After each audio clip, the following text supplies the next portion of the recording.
تازه وروستي او لنډ خبرونه درنو لیدونکو ویډیو تر پایه وګورئ او زموږ د لا ډېرو ویډیوګانو لپاره سول افغان یوټیوب چینل سبسکرایب کړئ.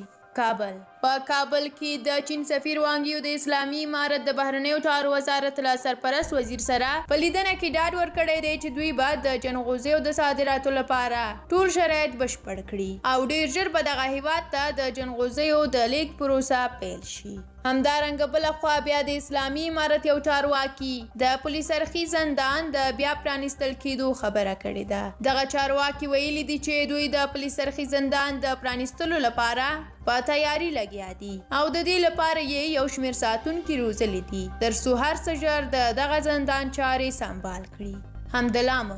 حمدالله محب او سید سادات منصور نادری له افغانستان څخه تر تېښتې وروسته د لومړي ځل لپاره د لندن په شمال کې په یوې قیمتي بینټلي کانټیننټال GTC موټر کې د سیاحت پر مهال لیدل شوی دی. ایران د خپلو مرستو پر دوام نن کندهار کې د تېرې جمعې ورځې د برید قربانیانو ته هم مرسته رالیږلې ده. دغه مرسته د ایراني الوتکو په واسطه نن کندهار ته را رسېدلې او په پام کې ده چې د تېرې اونۍ د ترهګریز برید په قربانیانو وویشل شي.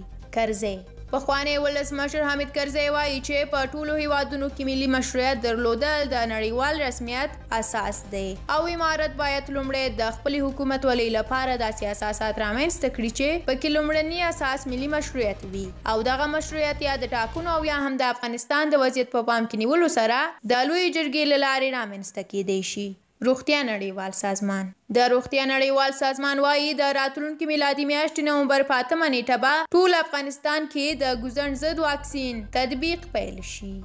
ذبیح الله مجاهد د افغانستان اسلامي امارت ویان ذبیح الله مجاهد ویلي دي چې د څارنوالیو محکمې د ټولو برخو تر فعالېدو وروسته هغه کسان کولی شي د خپلو ځمکو د بیرته ترلاسه کولو لپاره عریضه وکړي چې ځمکې یې غصب شوي دي. هغه زیاته کړې ده چې د هغوی قضیې به څېړل کیږي او حق به حقدار ته وسپارل شي.